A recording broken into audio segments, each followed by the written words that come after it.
எத்திசையும் புகழ் மணக்க இருந்த பெரும் தமிழனங்கே, தமிழனங்கே உன் சீரிழமை திறந்து எந்து செய்ய மறந்து வாழ்த்துதுமே, வாழ்த்துதுமே, வாழ்த்துதுமே.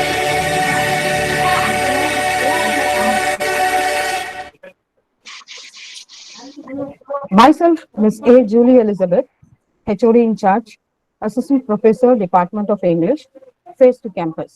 I consider it as my privilege to propose welcome address for this EFDP on the topic, the challenging phases of language and literature, a digital perspective. At the outset, I express my gratitude to our founder chairman, the visionary par excellence, Dr. A.C.S. Shanmugam, and our Honorable President, Engineer A.C.S. Arun Kumar, for giving us the platform and opportunity to conduct 5-day national level EFDP during this pandemic time.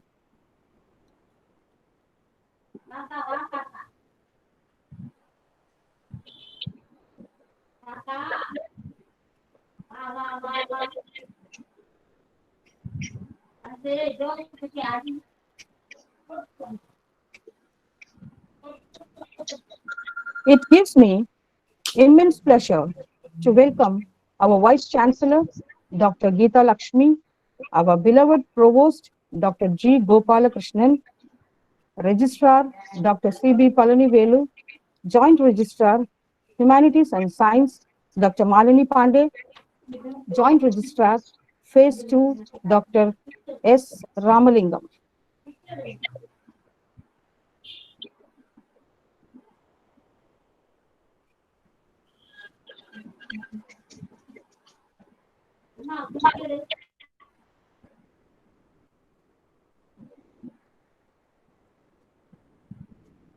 I am very much indebted to our Dean, Dr. S. Manivannan, Face to Campus, who has been the guiding star and the motivating spirit behind this national level EFDP on the changing phases of language and literature, a digital perspective. I welcome you, sir. I also welcome Deputy Dean, Phase 2, Dr. V.M. Rajavarman for this program. I deem it as my privilege to welcome the eminent resource person for today's session, Dr. T. Sendamarai, Associate Professor, Department of English, Wales Institute of Science and Technology and Advanced Studies. We welcome you, ma'am. Thank you. I also welcome the august gathering of eminent professors assembled here from various states and countries. I hope this faculty development program will be an eye-opener to meet the challenges in the field of language and literature. Now I request Dr. S. Manivannan, Dean, Dr. MGR Educational and Research Institute, Adayalampattu Phase 2 Campus, to deliver the felicitation address. Sir, please. Good morning, everyone. Madam, am I audible to you? Yes, sir. Okay. Good morning. Nice morning, introduction, madam. Thank you. I'm Dr. Manivannan, Dean from Dr. MGR Educational Research Institute, Phase 2 Campus. I'm really happy to see our English department is hosting this kind of 5-day online EFDP for the English teachers. Really, I'm thankful to the chief guests who have accepted our invitation and to be here for having a discussion with their specialization. Particularly, I wanted to tell few points about the initiatives taken by Dr. MGR Educational and Research Institute. From the day one of the lockdown, our MGR University has entered into online classes for our students for the completion of pending syllabus. Then we slowly moved for the having the online programs for the non-teaching as well as teaching program for the internal staff members. And sometime we realized these programs, if we extend to the external participants also, the entire teaching community will gain.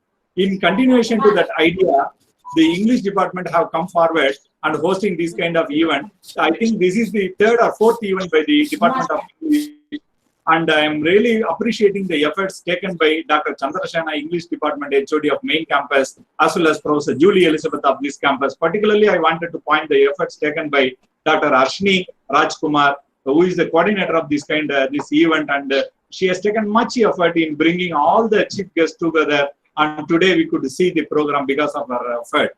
And I'm really happy the way how they have provided this information to the teaching community of English field. Today I could see nearly 200 participants from all over Tamil Nadu as well as India. I could see a lot of messages. Every day Ashini used to tell me, sir, because of your restriction not exceeding 250, I am getting a lot of this kind of additional requests from all over the places. How we can do like that. She is every day used to call and tell me. This shows the interest shown by the English teachers on equipping themselves during this lockdown period also. Nothing can stop the mankind in making development. I'm sure this COVID-19 will be over within a couple of months. Today, I am happy to tell everyone on humanitarian grounds. Today, we have taken an initiative in donating 2,000 rice bags to the nearby community, nearby villages surrounded by our university. In Chennai, particularly Adayalambettu village and Madurai village, both we have covered. Today, I have physically gone there after 2 months breakdown. Today, physically, I have gone there with all the precautions, and Minister Mr. Benjamin came there, and we have supported nearly 3,500 villages have benefited because of today's program. And with that happy mood, today I am giving you the green signal and felicitation. Really go ahead, and today the takeaway should be some quality statement, quality information to the English teachers. Really, I'm thankful to the today guest, Dr. Chandamari from Wales University. I'm really thankful to you, madam. Please go ahead, and I congratulate English department for giving nice opportunity to appear before the teaching community once again. Thank you, madam. With this, let me finish my felicitation address. Go ahead with the technical session, madam. Thank you very much. Okay. Thank you, sir, for your motivation and encouragement towards this EFPP. Thank you once again, sir. Now I request Dr. M. Chandrasena Rajeshwaran, HOD of English First Year Campus, to introduce our resource person.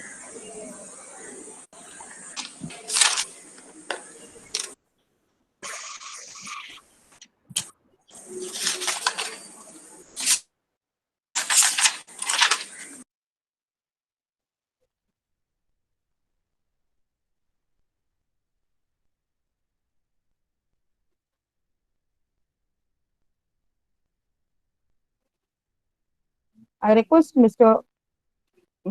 Chandrasena Rajeshwaran, madam, to introduce our resource person.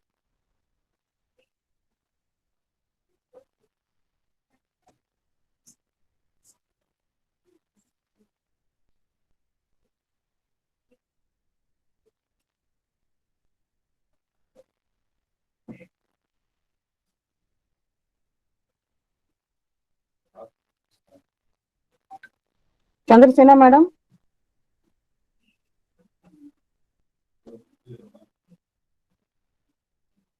Am I audible, Akshaya?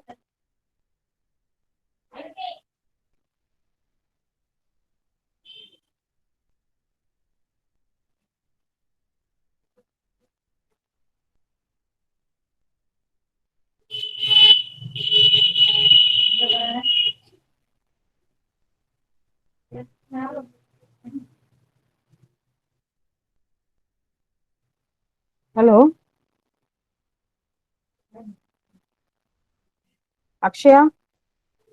Akshaya, can you hear me? Okay.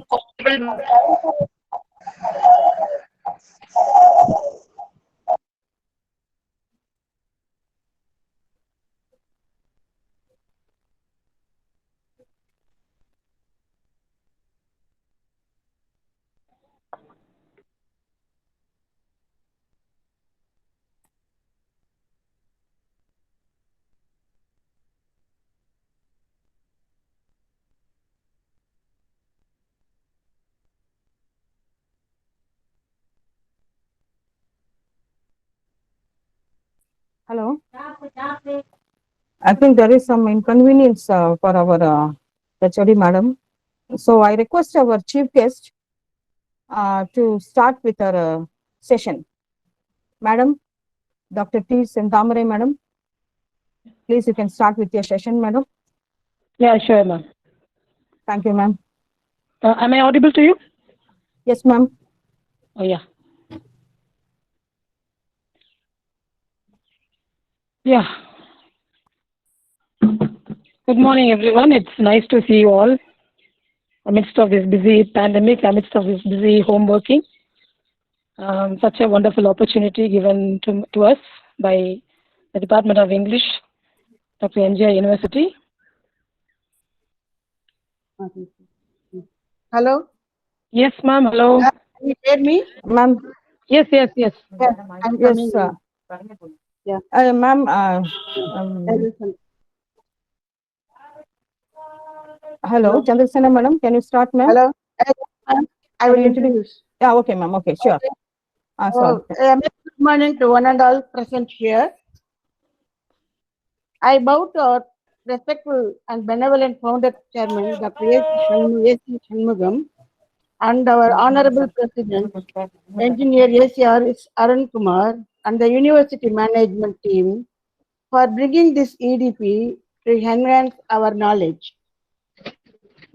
I wish to thank Dr. Manivannan and my department colleagues in phase 2 for giving me this opportunity to be part of this program and say a few words to bring you on the need for FDP and introduce our chief guest of the day, Dr. Sendamare. English language teaching has never been static. It is evolving day in and out. Discussing the method-based teaching of the past and its transition to post-method era, Kumar said, as teachers, we should be alert to the changing tracks and challenging trends of language teaching, that we can find our own way of teaching, appropriating our teaching goals to the local exigencies. The local exigencies he referred to was the needs of the day, needs of the students, social, political, and cultural norms of the location. Our present predicament is the central design of teaching we are unwittingly drawn into. The local exigency of COVID-19 is too demanding on our digital skills. The digital process is tampering our spirits. The input and outcome are the same, and the students are also the same, but the process of teaching is complex and perplexing. It is like being pushed into a turbulent river when you do not know to swim. How are we going to save ourselves from this near apocalypse situation? Our survival instinct has helped us so long, but we need the competence to sustain our perception of teaching, teaching methods, our attitudes to students. Everything needs a change. When the lockdown is lifted, we may look different, behave differently.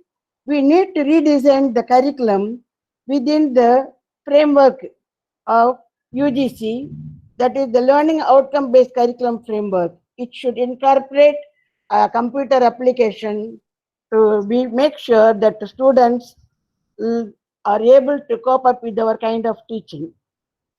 I wish this FDP, a brainstorming session, to tear open the changing phases of teaching language and literature, that we could gather as much information as possible.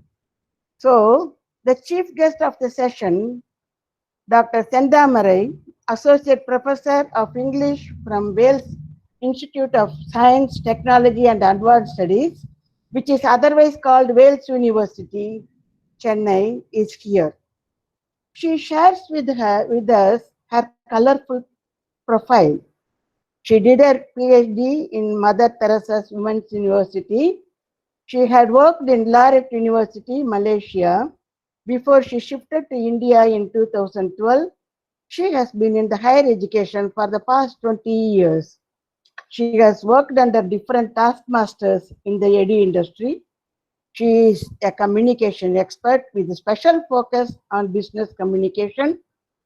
She has given a few papers on content and language integrated learning, which approach is very much needed in teaching our engineering and science students. Many of her papers focus on business communication and students' employability. She has edited a book on communication skills and employability. Currently, she is editing a book on Indian diaspora. She is guiding 8 PhD scholars and 2 MPhil scholars. In fact, this COVID-19 lockdown has unlocked her potential to the world outside Wales University. She had been resource person for many online programs. Thanks to her expertise to the present difficulties faced by the faculty everywhere, we wish to learn from her expertise. Madam Dr. Sentamarai, now the dais is yours. Enrich us with your knowledge. But before that, as a word of caution, I would like to tell our participants that they are all ears to listen to Dr. Sentamarai, and their comprehension is very important because after her presentation, a lively question session will follow. I wish the participants ask intelligible questions to get clarified. Thank you. Ma'am, dice is yours, please. Thank you.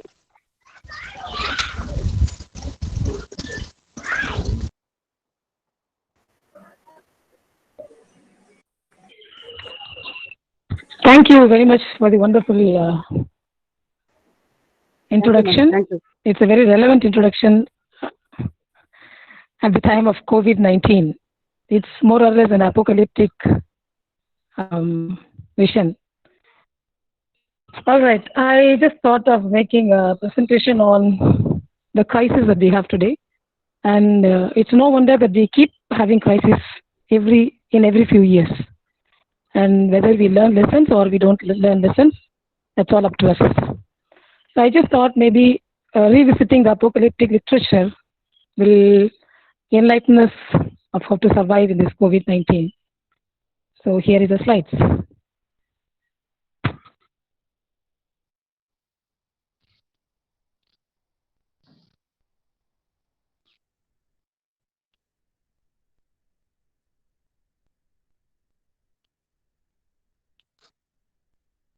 All right, how to interpret apocalyptic literature in today's time, crisis time. That's a slide all about.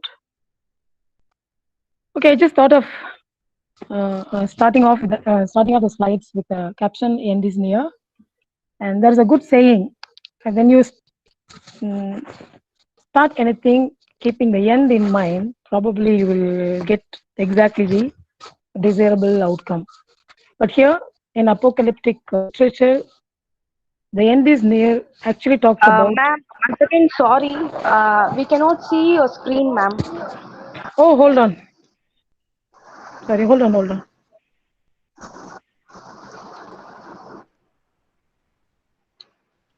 Yeah.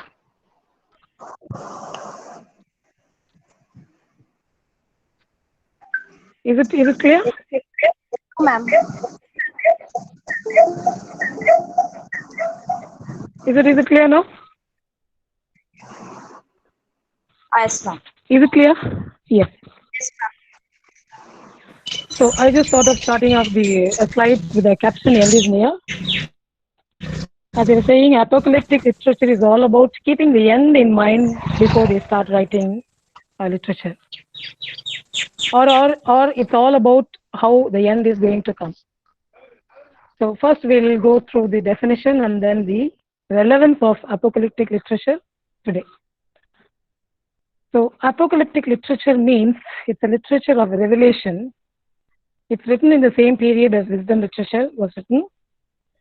It is rather than looking back on creation, apocalyptic literature looks forward to what God was about to do in history.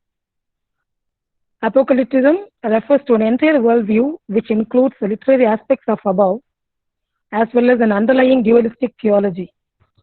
Apocalypse was a well-known genre in Christian antiquity, beginning from the end of the 1st century CE. CE is Common Era, otherwise called the Christian Era.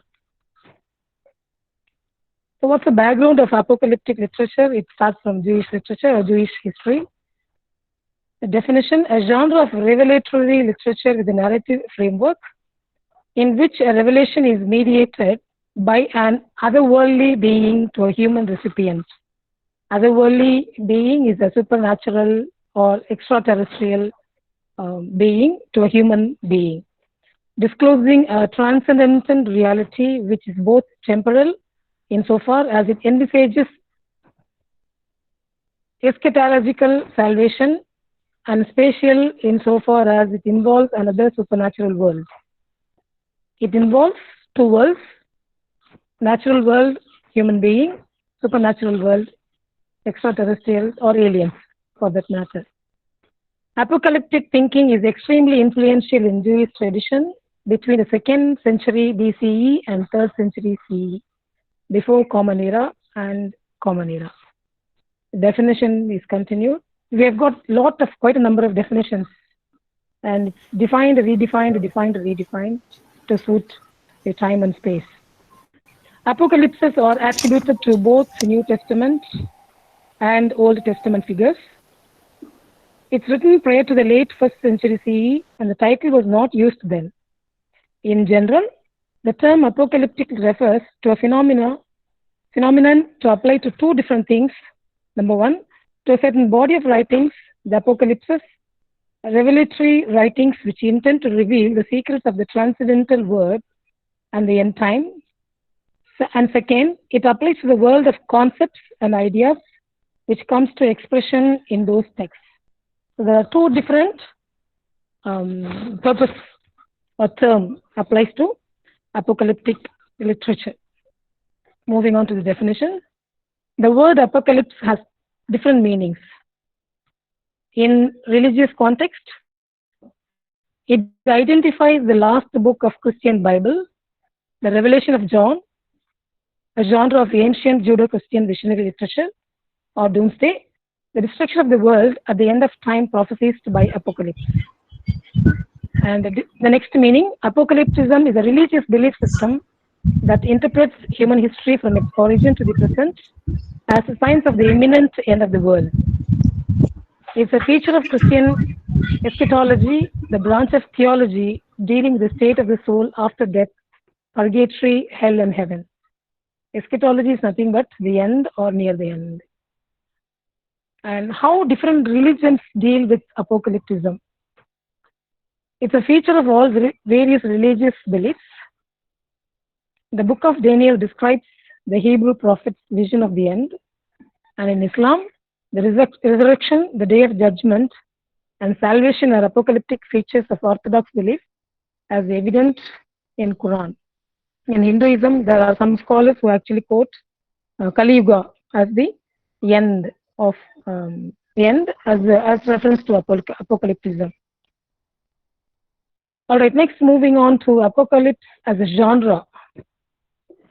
It's a recipient of revelation in Jewish apocalypses, which is invariably a venerable ancient figure, Enoch, Daniel, Moses, Ezra, or Abraham.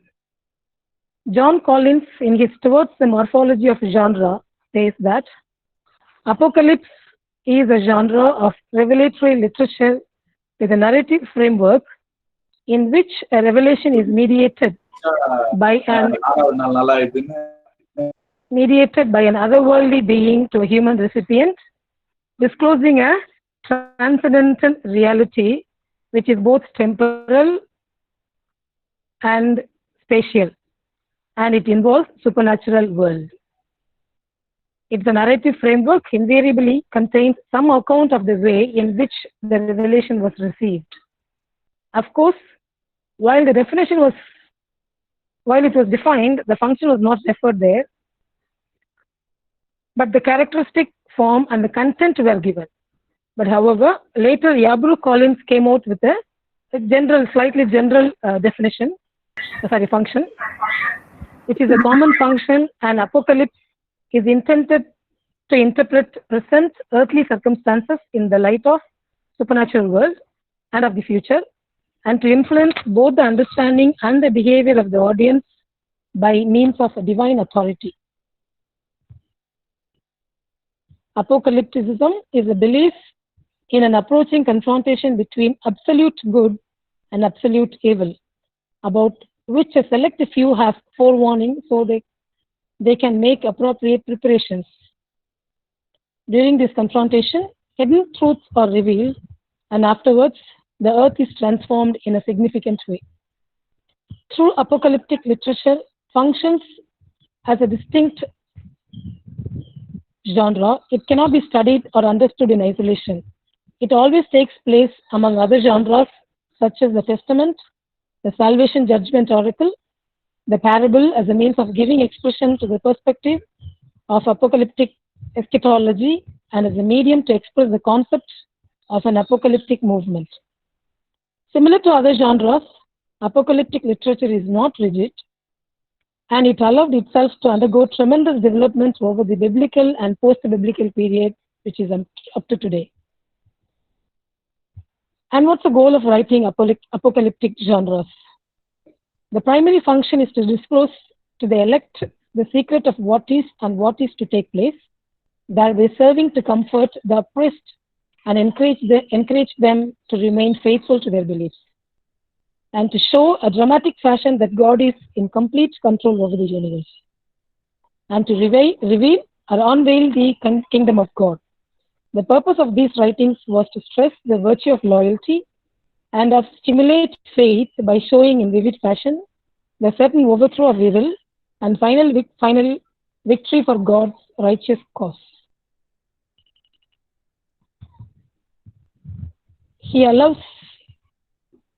God allows, though God knows everything, He allows certain bad things to happen.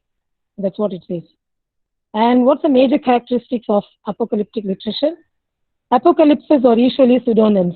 It's written as if by ancient figures such as Enoch or Abraham. Apocalypses are usually written from a context of oppression, persecution, and despair. It's also called a resistance literature. There are 4 essentials in revelation. Number 1, a revelation is given always by God through an intermediary, usually appears in apocalypses to interpret visions or secret knowledge, to reveal a secret knowledge, which is called mediator, and it's mostly Jesus Christ or any angel. And the revelation is given to a seer, a person, and in order to see or foresee the future things or future happenings, future events. So these are the 4 essentials in revelation. In other words, a revelation takes place as a vision through which the seer sees into the heavens to know future events. It's the ecstatic state of seer because of the direct commutation or communion with the Lord, an interpreter from angelic guide and messenger. The seer responds in awe of comfort of cosmic drama with elaborate use of symbolism. The genre may have one or more visions via incorporated hymns, historical resumes, praise, testaments, etc. Apocalypses contain a sharp dualism, a contrast between the present age dominated by evil and a coming age of change. What's happening is evil and what's going to happen is good. That's actually a contrast dualism. Apocalypse presents the possibility for positive change during the present age. What's needed is a radical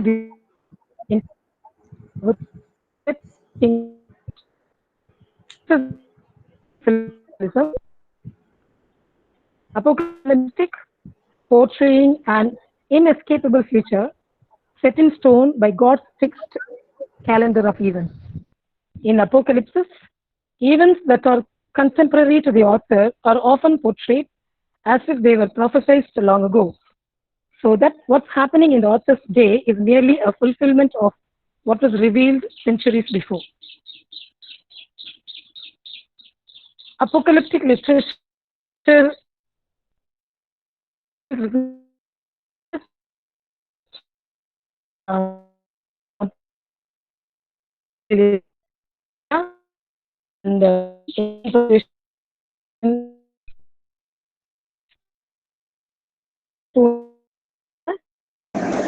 Ma'am, sorry for yes, your voice is breaking and your screen is not presenting, ma'am. not Yes, ma'am. Suddenly it went off.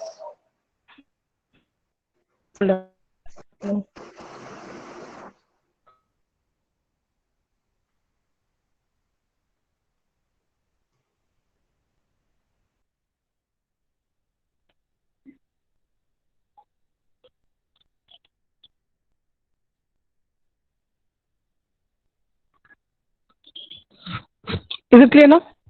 Ma'am, your presentation is not there, ma'am.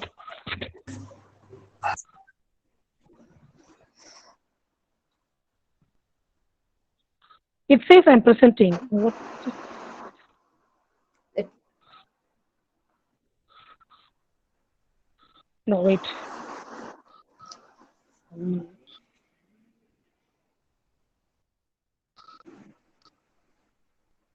What Yes, about now? ma'am. Yes, ma'am.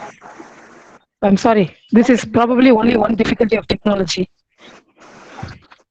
So the sense of urgency that changes are coming soon is one of the main characteristics of apocalyptic literature. And history is coming to an end, and will there be any new?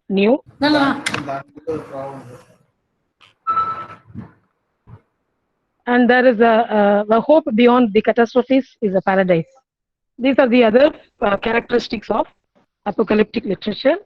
The style is mostly wisdom kind of writing, cryptic in style, and this is very highly symbolic, unlike other literatures. Assume a statement, a symbolic, unless otherwise the context demands so. Whereas the other literature assumes a statement, a description is literal, unless the context demands otherwise. So almost all apocalyptic literature are symbolic in nature. Images are consistent across all apocalyptic works, and they invariably describe visions populated by beasts. And the more distinctive religious features of apocalyptic authors include imminent eschatology, pessimism, spatial and temporal dualism, determination, secrecy, a longing for individual, transcendental salvation, and emphasis on the detailed knowledge of the physical and supernatural universe. These are some of the characteristics. And there is a very clear difference between prophecy and apocalypticism. In prophecy, what happens? Preaching happens first, then prediction. Whereas in apocalyptic literature, prediction comes first, then preaching. So this is the main difference between these two forms. And of course, the scope of apocalyptic literature or apocalyptic vision is it's actually meant for the entire world. It doesn't specify any specific country or a region. It's for the entire world. And the setting of apocalyptic literature is always historical in setting. And now, how do we relate apocalyptic literature in social perspective, or what is the social perspective of apocalyptic literature? Apocalyptic eschatology is the idiom of those who are oppressed and powerless and whose hopes appear impossible of realization within the existing order. Those who have lost hope, probably that's the social application of apocalyptic literature. There is some agreement that apocalypticism is an early Judaism, was a supernaturalistic response to the social, political, and religious oppression experienced by many segments of early Judaism under foreign powers, as well as under native representatives of those powers, the priestly theoretic group. For example, Holocaust, that is defined as apocalyptic in nature. Apocalyptic eschatology during the late Second Temple period was a widespread ideological matrix which gave rise to various forms of collective behavior. All attempts to link apocalyptic literature to specific sects or movements have proven unsuccessful. Yet it is clear that Daniel and other apocalypses are learned, scribal phenomenon produced by masculine were commonly identified with Hasdin. These scribes, only loosely connected with one another, if at all, wrote apocalypses as tracts for the times in various situations of oppression. And now, what is the world view of apocalypticism? It's the doctrine of the two ages with radical dualism. As we have seen, you have both pessimism and optimism in apocalyptic literature. Pessimism and otherworldly hope, which expresses the fundamental thought of apocalyptic dualism, that is, the radical discontinuity between this age and the coming age, between today and tomorrow, which is going to come. Universalism and individualism, that is the cosmic, the universal scope, apocalyptic, and its view of the person as no longer a member of a collective entity. Determinism and imminent expectation of the kingdom of God, which involves God's prefixed plan of history, calculations about the end of history, and its periodization. For example, 4, 7, and 12. They have a number matrix. So this is the worldview of apocalypticism.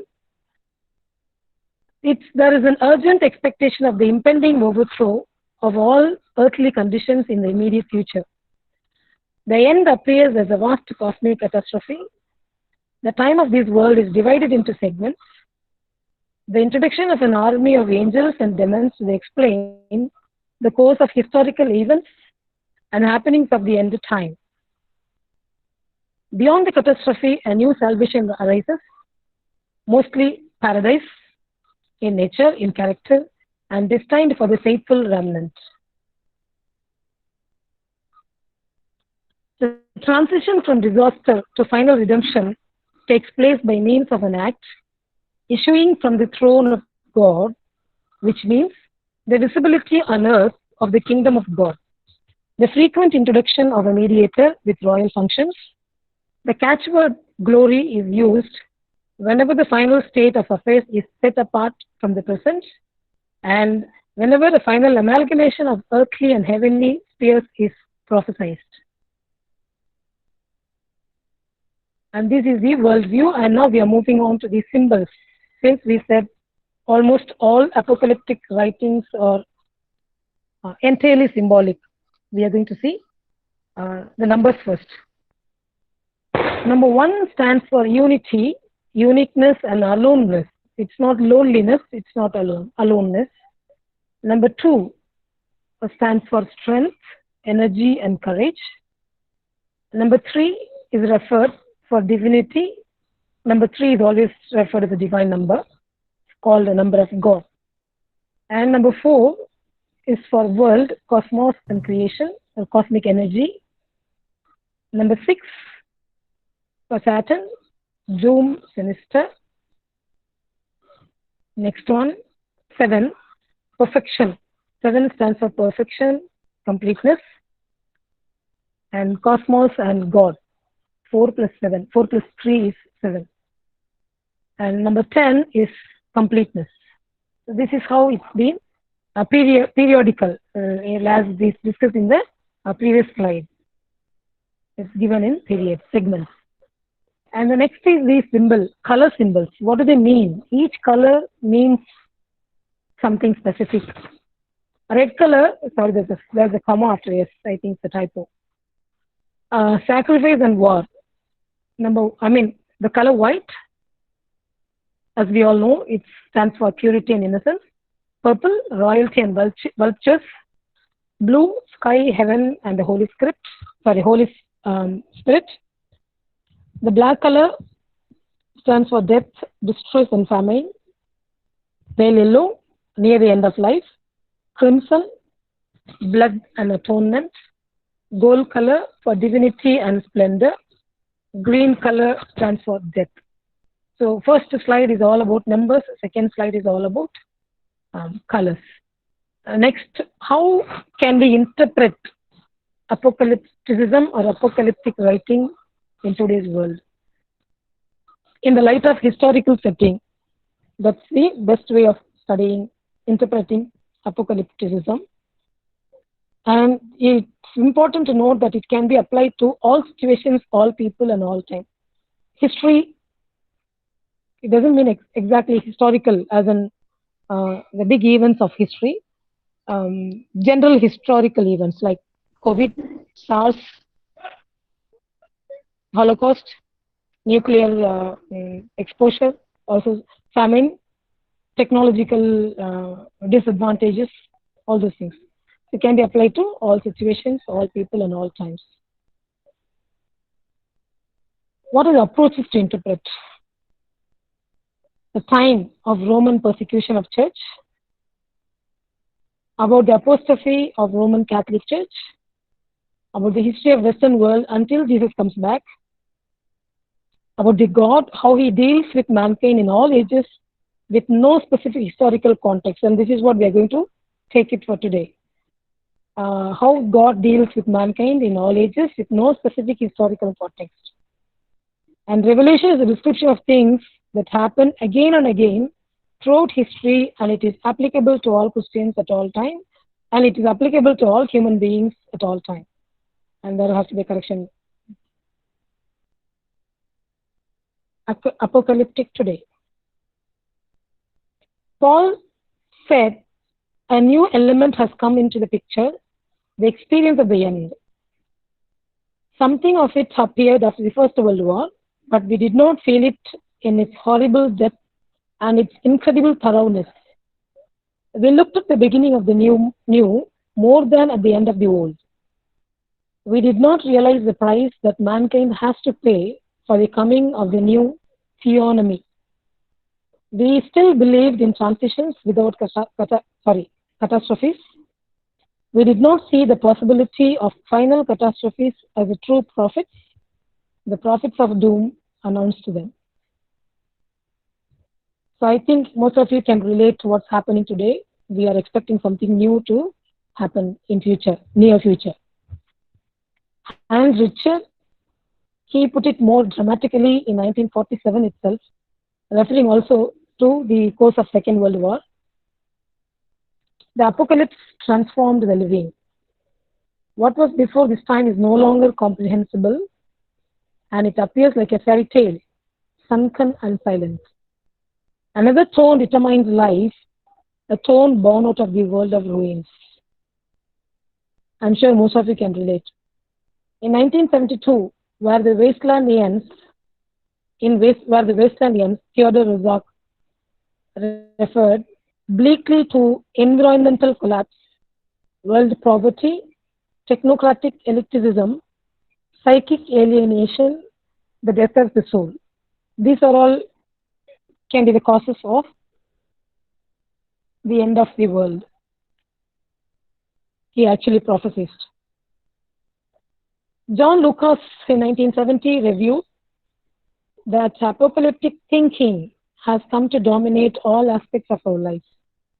At the beginning of the century, the notion that Western civilization might collapse occurred but to a handful of people. By 1950, this notion had become a commonplace in the minds of many millions of Europeans, and for the first time in their history, even in the minds of some Americans. Most of us could still put this notion out of the conscious portions of our minds for long periods of time, relatively reasonably so. By the 1960s, this became less and less possible. The notion that breakdown in our civilization is actually occurring has been flooding the unconscious portions of our minds. It's now swimming up to the very surface of our consciousness. So these are some of the real life examples of the authors who has experienced apocalyptic thinking that is going to happen and again. History will repeat when it is not learned and followed. And that's why we have apocalyptic thinking happening again and again. The popular view that apocalypse reactions primarily on the canonical apocalypse of Daniel and Revelation and is erroneous even in the latest case. It is true, however, that all the apocalypses are related to a crisis, but the crises are all different kinds. In the end of the world is coming very soon, and you better be ready. And that's what the maxim. After we get into the 90s or even the 2000s, we are going to see a lot of CEOs more apocalyptic prophecy, predicts J. Gordon Melton, the director of the Institute for the Study of American Religion. And Bridge argues that by the late 1980s, the apocalyptic fundamentalists no doubt number the members of the traditional end of the world sect, which means we will have more apocalyptic fundamentals or apocalyptic thinking. This is a very important slide. Why do we think that the world today is dominated by apocalyptic thinking and apocalyptic movements? What are the causes? In recent years, we had SARS, and very recently we had ISI. I think that's a spelling mistake. We have biowar, H1N1, arms destruction, nuclear holocaust, Taliban. Ecological damage is a very major cause for human to look for the hope for the future. And very recently we have got COVID-19. So these are all the apocalyptic, these are the reasons for apocalyptic thinking. Because humankind still believes that it deserves punishment from God. So when we know that we deserve punishment, which means that what we do is not right, or we do injustice to the world. And that's why our conscious mind keeps talking or keeps thinking that we, the human being, deserve punishment because we know what we are doing is not right. So we deserve punishment from God for the ill acting or wicked overacting. We either act ill or we overact in a wicked way. Technological progress is another reason for apocalyptic thinking. It's very uncertain of the way in which how technology is going to ruin us, kill us. Kill as in, it doesn't have to kill you physically. I think it has started killing people mentally or spiritually, for that matter. Or kill us or kill the humanness in us. And there will be a lot of ideological clashes, chemical catastrophe, cyber-centered crimes. These are some of the reasons for the emergence of apocalyptic thinking or emergence of apocalyptic movement in today's world. Ecology, a very important factor. I keep saying it's a very important factor because people, the tribal people especially, or the people who belong to the earth, keep moving. They left stranded. And there's the soul, the spirit is hurt. That will actually have some impact on our lives. Environmental, it's an individual responsibility, but it's a collective culpability. And hence, we will have collective punishment. Environmental degradation, even overpopulation, robotics, are some of the reasons for apocalyptic movement emerging. Keter defines 3 categories of apocalypse which overlap with one another. These are ecological apocalypse, biblical apocalypse, and science fictional philosophical apocalypse. The ecology talks about the environment or livelihood. Biblical is more related to spiritual well-being of a human being, and the science fictional philosophical is about how technology, the advancement of technology, is going to ruin. Modernity, post-modernity as a part of apocalypse pinpoints a moment of potential breakdown in socio-cultural relations and aesthetic representation which give rise to a general feeling of anxiety. This is actually called age of anxiety. Many historical and political reasons have become a widespread anxiety among creative artists, economists, political thinkers from around the turn of the century. Frank Kermode has aptly called this anxiety the sense of an ending, and Watson called it the myth of an catastrophe. Kermode further says, apocalypse is a part of the modern absurd. Modernism can also be taken as a response by artists and writers to several things, including industrialization, urban society, war, technological change, and any new philosophical ideas which contradict the human life. Not all philosophical new ideas are not good. Some are good. Some may not actually help us in coexistence of human beings. So those philosophical ideas may cause this apocalyptic thinking or movement. Now, moving on to apocalyptic literature. What I've taken few slides only from 2000 onwards. We've got a number of apocalyptic literature starts from 1900, 1970, 1950 onwards. It's too much to put everything on slides. So I've just taken, selectively I've taken only from 2000 onwards. First, I've given the year, genre, title, and what's the cause. First one is a game, Hollow Knight. The cause for the game is disease and infection. This is the theme of the game. Second one is Snowpiercer. It's technology or ecology. It's a film.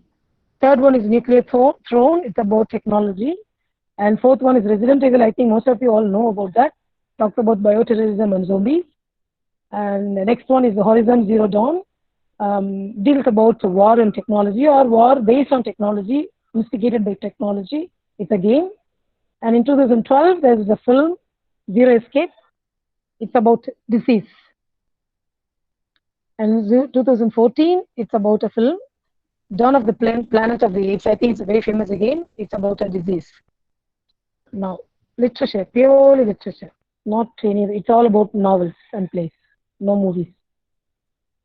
So, 2008, we have a novel, Flood. The author is Stephen. It's about the ecology, destruction of the ecology. 2011, it's about novel. Then author is, the title is Wool. And the author is Hovey. It's about technology. And Prophet of Yarnwood, Mercury Fur in 2005, 2004. Sorry, it's not chronologically ordered. And novel, The People of Sparks. It's about ecology. And 2009, The War After Armageddon. It's about war and terrorism. The Breaker series in 2005. It's a novel. It's about technology. And it's 2003 to 7. It's a series. It's a trilogy, the Legacy trilogy by Ian Douglas. Ian Douglas is Aliens. It's about aliens. 2005, Goodness Gene, War. Metro, 2033 is a famous novel again. 2006, I think it came even in a movie form. Life as We Knew It. Susan Birth, it's a very famous novel. It's about impact events. And 2005, it's about a novel. It's a novel. It's about restoration series. It's about supernatural elements. A novel of the coming collapse. It's about social collapse. Julian Comstock, a story of the 22nd century America. It's about social collapse. I mean, it's been collapsed a long time back. Nothing much to collapse it again, but still, The Water Knife, it's about ecology. So these are the novels. This is actually a wonderful resource for doing PhD or for higher research, higher studies, even for projects. This will help you all. So these are some of the novels that I have selected to share with you all. So now moving on to the conclusion. So far we have discussed about the characteristics. First we saw about the definition of apocalypticism or apocalyptic writing literature. Then we moved on to the characteristics of apocalyptic literature. Then we discussed about the symbols especially. Then what's the relevance of studying apocalypticism or revisiting apocalypticism in today's world. And today's world is it's ruined, I would say. Personally, I would say it's ruined. It's not one specific cause that we discussed. It's, I think, all the causes are interrelated with one another. You have technology, the advancement of technology is war. The advancement of technology is biowar. The advancement of technology is social collapse. So there's no one specific reason. The reasons are interrelated, interconnected with one another. So those are the reasons, and that's why we think revisiting apocalypticism or apocalyptic movement is a very applicable, relevant in today's context. So apocalyptic discourse needs to be taken seriously because the structure of religiously grounded apocalyptic also underlies a great deal of secular discourse. As we see, religion affects our social life. It disturbs the social order. I mean, right religion doesn't disturb the social order, but following the religion for a different cause affects the social order. So it affects the secular life, and that's why we require, or the secular discourse is required. So there is the integration between religious ground as well as the secular discourse. Secular apocalyptic also comes in systematic and elusive forms because it follows the structure but not the content of the religious apocalyptic. It's limited in range while more varied in content. It's different in content, but it follows the same range. Many writers, those who warn of economic, ecological, civil, or military disaster, are employing a structure of argument that parallels systematic or elusive forms of religious apocalyptic exactly. Secular apocalyptic also includes social, ecological, and political alarms, such as the exhaustion of the Earth's natural resources, the pollution of air and sea. I don't know how many of you watched TV recently. I think the marine life is getting back its own form. The seawater is very clear. I think in Australia 2-3 days back, and the marine beings are put back into the sea. It's very wonderful to see. Same thing happened in Venice. So the humans, I think, we polluted. We take a lot of things for granted. Maybe we take the freedom for granted, and we spoil the entire bio life. Each generation believes that end is nearing, purging the humanity. And so some people said even the COVID-19 is here. We are yet to know whether it is man-made or God-made. No idea. Not God-made, God-sent. But it is. People say it's kind of to purge the humanity. The truth of imminent calamity is nearing, and of course, God is in complete control of the universe. But still, He allows bad things to happen in order to make the world a peaceful one once again. Robert Alter views apocalypse is repellent because it resounds with the dangerous snarl of the frustrated, suppressed collective self, the frustrated power spirit in man, vengeful. The world seems to be better off with us. Stay safe, stay calm. Thank you. Thank you so much.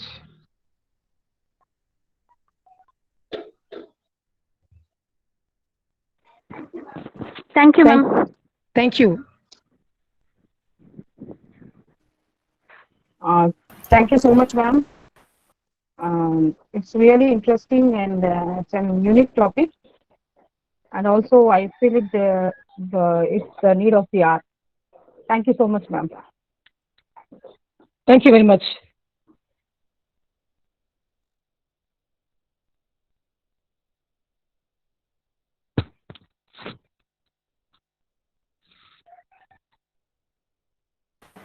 Thank you, ma'am.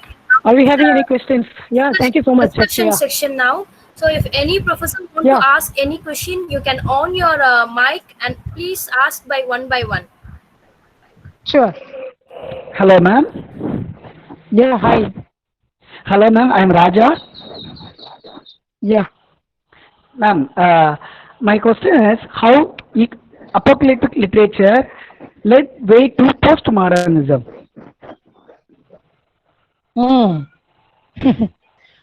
whether it is modern or postmodern. I think in How it is postmodern, connected to postmodernism? yeah, I mean, in postmodern, what do? We have a lot of advancements, isn't it? Yes. How?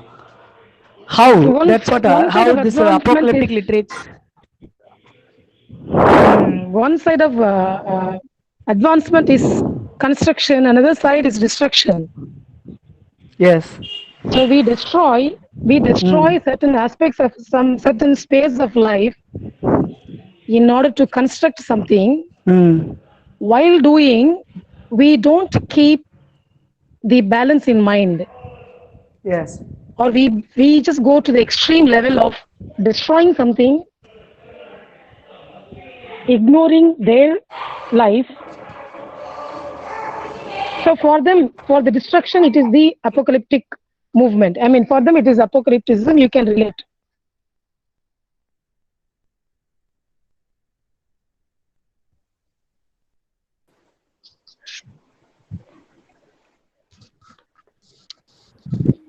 Hello. Hello. Hello. Yes, Yeah. ma'am. May I ask one question? I am Dr. Ishrat from Hyderabad. Yes, please. Yes, ma'am.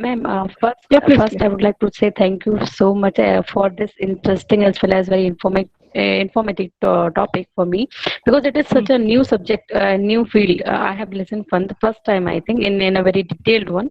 So my question is that how fantasy literature is similar one with this kind of field, where actually in fantasy literature there is also a term and like prophecy and expectation, imagery. So how do you see that, how it is going to be connected with the fantasy literature in those terms? So I just want to clarify. I think there is a very fine line between fantasy and apocalypticism, fantasy and prophecy. Because in fantasy, you just create everything on your own. Yeah. Correct. Okay. And in fantasy, you even when you create something, you will have to have some background. So by providing some background information, we still can create characters. Okay. Actually, prophecy is also I like this one, as you have mentioned in Slight, your yeah, lecture, yeah. that prophecy. I think there is a linear kind of difference. There is a both. difference in the order. Yes, ma'am. Yes, ma'am. So I want to ask that one only. Yeah. And thank you so much for this lecture, ma'am. I congratulate Thank you, you. ma'am. Thank you so much. Good afternoon. My name is good Smriti. afternoon. Could you hear Yeah. me? Yeah. I have a question. I would like to know, how would you distinguish between dystopian literature and apocalyptic literature? Because Oryx and Crake, which you've mentioned as an example for apocalyptic literature, is also normally studied under dystopian literature, if I'm right. So if you could distinguish between the two, that would be... I think these utopian and dystopian literature actually come under apocalyptic. Okay. Yeah. So dystopian literature is a part of Part of apocalyptic literature. Yes, it is. Okay. Thank you. Thank you. Ma'am, this is Indra Hi. from Dr. Hi. MGR University. I think, Yes, hello. ma'am. Yeah. Now I have Yes, a question. Do you think, like, it's just an, a perspective. Do you think that anthropocentric theory is finding a salvation through apocalyptic literature? Or the anthropocentric activities are finding salvation through apocalyptic literature? Like, because we yes, thought, in a way, yes. Okay, so can you explain some more points for that? No, we thought. Okay, can you please complete your statement? Like, ma'am, we have taken the universe or the earth or the place where we are living as we the center, and nature is for us. So we have done utmost all the destructions from ages, and every time the nature tries to tell us that you are just a neutron here, or you're just a part of life here, and so it's just a part. So this anthropocentric activities we have done so far, We are trying to write these kind of apocalyptic literature, and we are finding salvation through this. Do you think so? Like, In a way, yes. In a way, yes. okay, thank you. See, how much ever we preach, it's kind of impossible for us to completely come out of the fantasy or the technology. Yes, yes. My point was that. Yeah. Yeah. Thank you, ma'am. Thank you. Thank you. Thank you so much.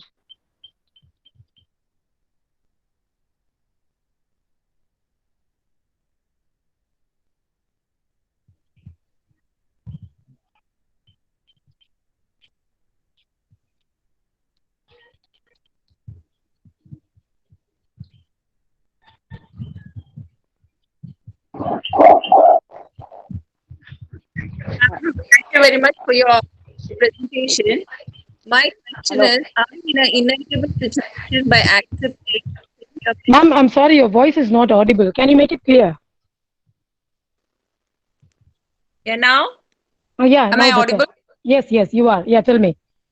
Thank you for the clear explanation. It was beautiful presentation from your side. Thank you. My question is it that we are surrendering to nature and the environment by accepting the nature and whatever it is coming? Are we in a helpless state, or is the message for us from your side that we have to accept things as it comes? See, there is a message. There is a message that what we do is not right, and we'll have to slow down our technological advancements, or we'll have to slow down, and we'll have to accommodate the other living things on Earth. But the bad part is we actually can't do that. Yeah. We are unable to do that. Yeah, we are unable to do that, and we are heading towards it's exactly, because it's more of willingness of doing something. It's not about the capability of doing, but it's about the willingness of doing it. Yeah. Probably somewhere we are losing something, we are trying to compensate things. Yeah, we have almost lost it already. Don't you think so? Yes, yes. Definitely. Yeah. Thank you, ma'am. Thank you. Thank you. Thank you. Hello. Hi, Yeah, ma'am. hello. Hi, ma'am. Hello. Yeah, this is Shibendra from Kolkata. Yeah. Now, I just want to ask you, Yes. don't you think the secular apocalyptic literature that you are referring to has got specific bearings with post-humanism? That is the post-humanist literature, because while the secular apocalyptic literature deals with the Anthropocene, which shows a mutual your voice, oh no, I mean, I think you are keeping the mic very close to your mouth. Okay, now what I There's mean an to say is echo that in your voice. am I audible right now? Am I audible? Yeah, now it's clear. Yes, please. Yeah, you're audible. Yes, please. Yeah, the thing is that what I mean to say is that don't you think that the secular version of apocalyptic literature has got very, very important links with the post-humanist literature, with a specific kind of tangent relationship with the era of the Anthropocene? That's precisely what I want to ask. Your question is too long.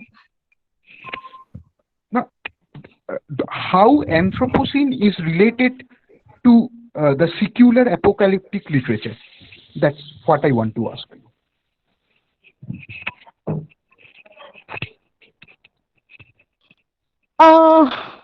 I think we will still keep doing what we are doing right now. How much ever lesson we learn. As I was saying in the earlier slide, history repeats when the lesson is not learned. Okay. Whether it's modern or postmodern or post-humanistic era, we will still be doing. So the destruction is going to be more or greater. And it's all about, it's about secular lives of our human beings. So it will certainly affect. Okay. Thank you. Thank you. Thank you, ma'am. Hello. Hello. Ma'am. Yes, ma'am. Myself, Dr. Agalya from Erode. Yeah.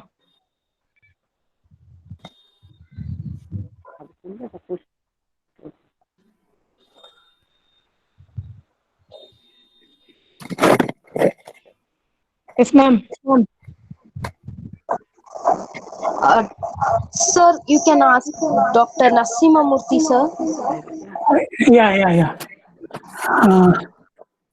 Ma'am, Dr. Sentamare, congratulations. Thank you. That was very, very informative. My Thank you. question is very simple. Is there enough research being done in India on about this topic? That's what my interest is. I don't think so.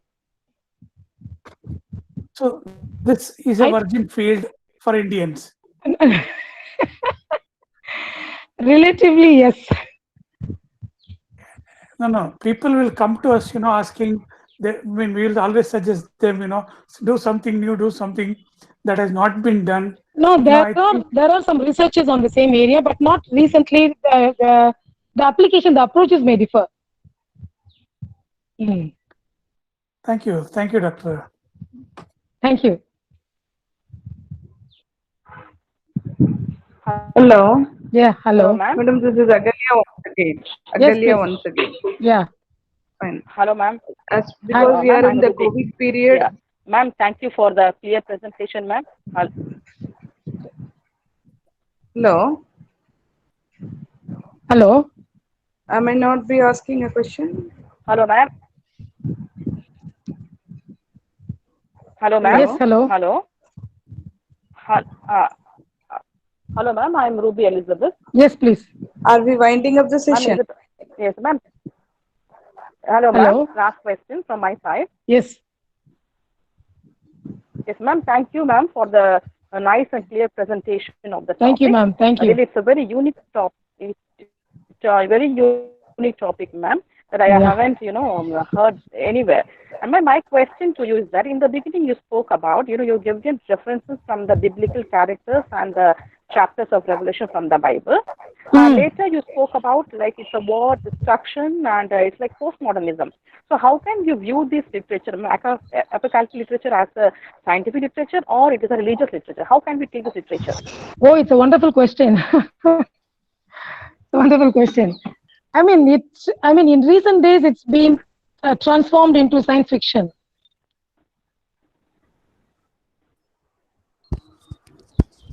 Yes, ma'am. Hello. Hello, Sentamare, ma'am. Yes, ma'am. In the future. Am I answering? Am I audible? Ma'am, am I audible? Yeah. Yes, sir, you're audible. I think it's been transformed. It's been transformed into science fiction, but I think scientific, ma'am. There are two different aspects of apocalyptic. Okay, ma'am. Yes, sir. Hello, madam. Good day. Okay, ma'am. Good day. Madam, this is PS Rao. Sentamare, ma'am. This is Sugapriya. Hello. Madam, thank you so much. You have given. Thank you, ma'am. Thank you so much. You have given a very insightful discourse into apocalyptic literature. This is the first time that we have come across such a discourse as this one. I'm so thankful to you. And very, very nice, beautiful presentation. Thank you so much, ma'am. Thank you. Ma'am, this is Sugapriya. Hello. Yes. Yeah. Hi. Really superb, ma'am. Your Thank you. presentation. And we are even relating it to eco-criticism, I guess. Yeah, you do. We do. Yeah, we can. Since you said that disaster is there, environmental disaster is there, so it's related even with eco-criticism. Yes, ma'am? Yeah, that's a thematic part of it. Okay. So Yeah, every we other just keep disaster- ecology or eco-criticism as a theme, and then we create it. Okay. Okay. Thank you, ma'am. Thank you. Hello. Yeah. Hello. Yes, This is Dr. Agalya. Yeah. Madam, just because we are in this COVID period, it is really a good insight into about the literature. But my question Yeah, I is, should thank my in what professor who suggested me this topic. yeah. Because my question is, what way this, because we are getting into a realistic period and self-awareness, like things in psychoanalysis, etc. In what way this can be taken and connected with that kind of research? I'm sorry, Agalya. Can you please come again? In what this can be connected? In what way this literature can be connected with the It's realism? about social living. It's about livelihood of some people, isn't it? It's about social life. It's about life. Okay. I mean, psychoanalytic talks about individuals' emotions. Yeah, because thoughts. every individual has the responsibility to come out with the thing regarding what you have said here.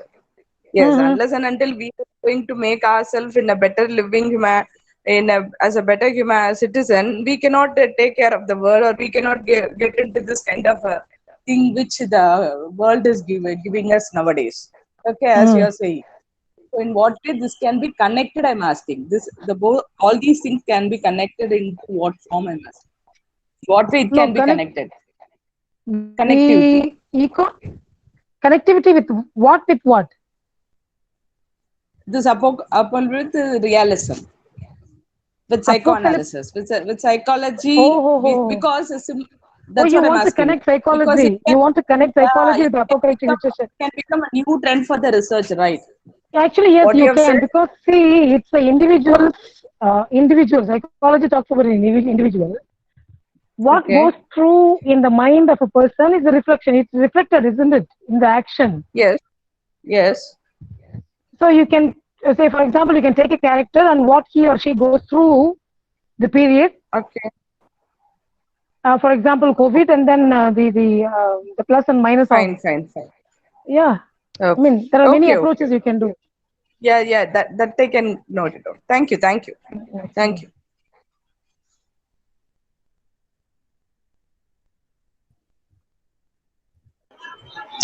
Hello, ma'am. Yes, hello. Ma'am, the session was really insightful. Thanks to you and the coordinators. I just wanted to ask you a small question. As just rightly said, many of my questions were already sorted out. Thanks for all the questions where we were asked one by one. My question is like mind reflects action. That's what you said just a few seconds back. But mind adapts what is seen.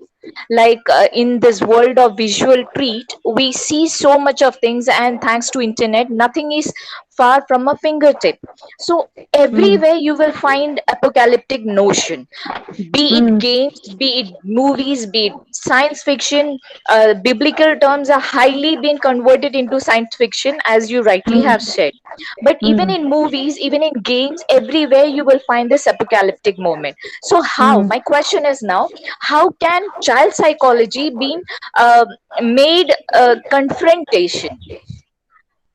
Like there should be a line between apocalyptic notions and what is like the construction mode. Apocalyptic gives a construction, right?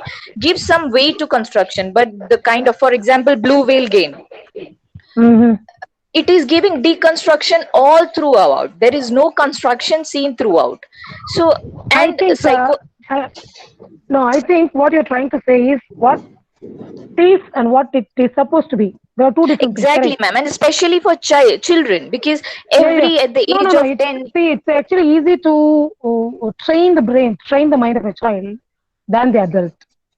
Exactly, and the child sees all the while what is being visually given. No. I think the best way is to train the child consciously. Conscious training can help. Sometimes unconscious training also can help, but it depends. Right. Okay. Okay, I think the better way is to program the mind. Right, ma'am. Because as you said, the mind is a programmer. Reflects data. Right. Yeah. So, I mean, that's what I see. I think. Logically, yes, ma'am. Yeah. Thank you. For the win. Yeah. Thank you. Yeah. So, okay, thank you, ma'am, for your wonderful presentation and the way you presented. We all liked it, your presentation. And thank you so much. You will be getting the feedback link assignment very soon in your mail and also in the WhatsApp group. So please submit your feedback assignment on or before 9 p.m. on the same day. That is today night. So try to submit your assignment because the session is tomorrow morning. The session is at 11 o'clock. So we could not able to evaluate your assignment. So till 9 o'clock we will open the register. That is Google form. We will open till 9 o'clock. Please submit your assignment as soon as possible. So shortly we will be sending you the link for the assignment. So now let's thank Senthamare ma'am for this wonderful session.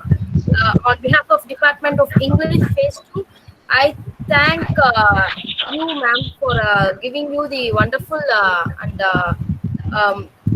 creating presentation ma'am. Thank you so much. Thank you, my dear. Thank you so much.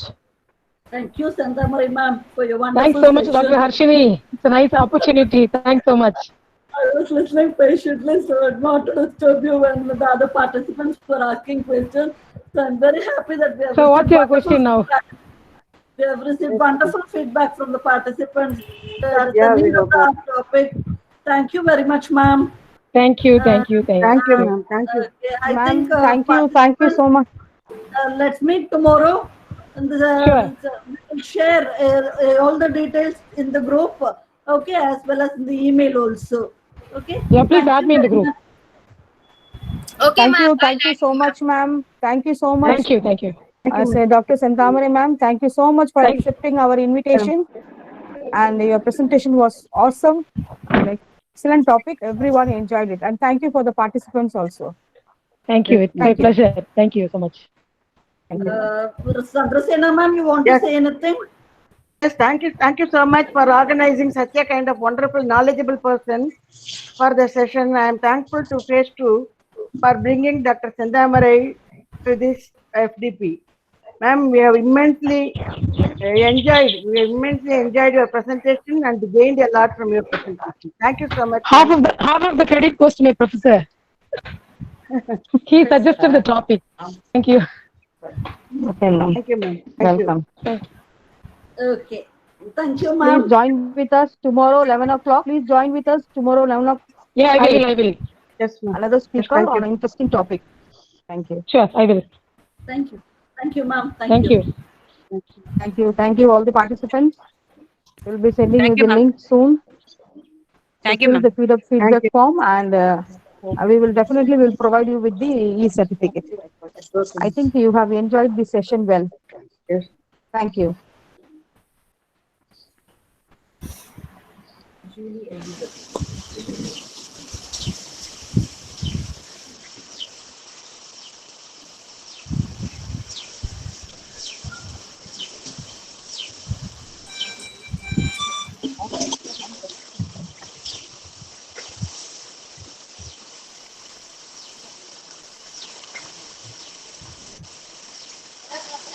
Jai Mada.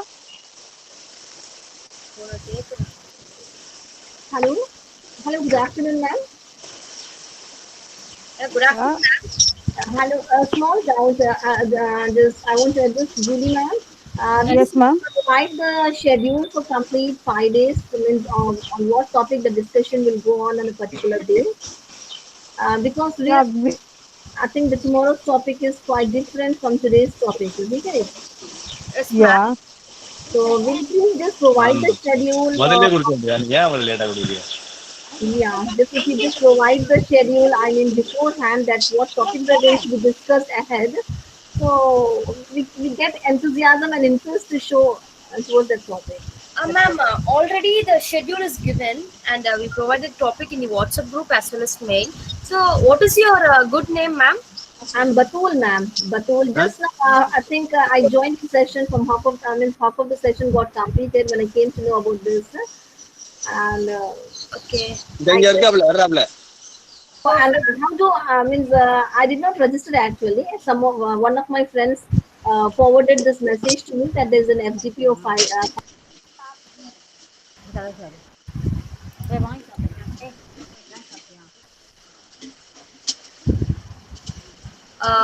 Ma'am, sorry, we cannot hear your voice.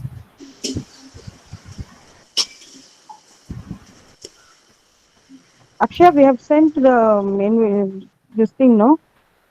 Through the Yes, WhatsApp? ma'am. Now she's the new participant, it seems. I'll Oh, check with that's her right. and Okay.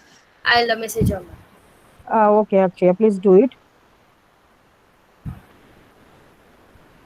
So Okay, let's I think she has discuss. left. We'll meet tomorrow, the same time, 11 o'clock. Please join 15 minutes before. Okay, thank you. Thank you, Hashni ma'am and Julie ma'am, for this organizing such wonderful program. Yes, thank you for Akshay and Jai Mada too, and a special thanks to Ganesh Babu. Thank you, Ganesh Babu,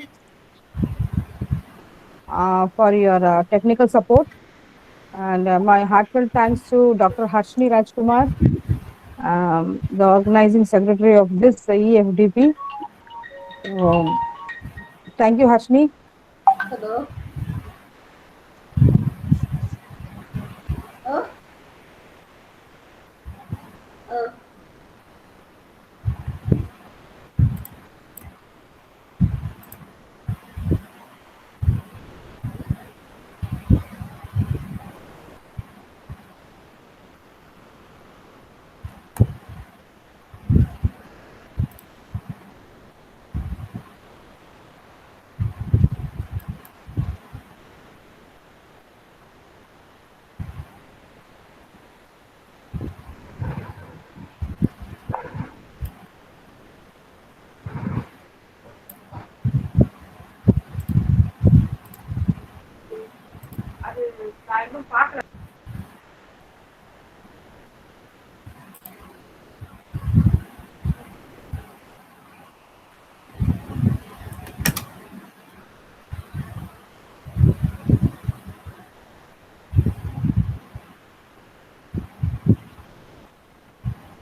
Akshaya.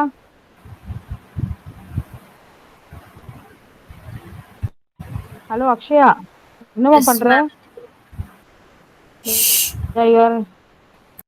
Yeah, you're there. Yes, I'm there. Yes, ma'am. Tell me, ma'am. She removed the participants, ma'am. Okay, ma. Yes, ma'am. Some are asking the doubts, so I'm just clarifying their Clarifying it. doubts, ma'am. Okay.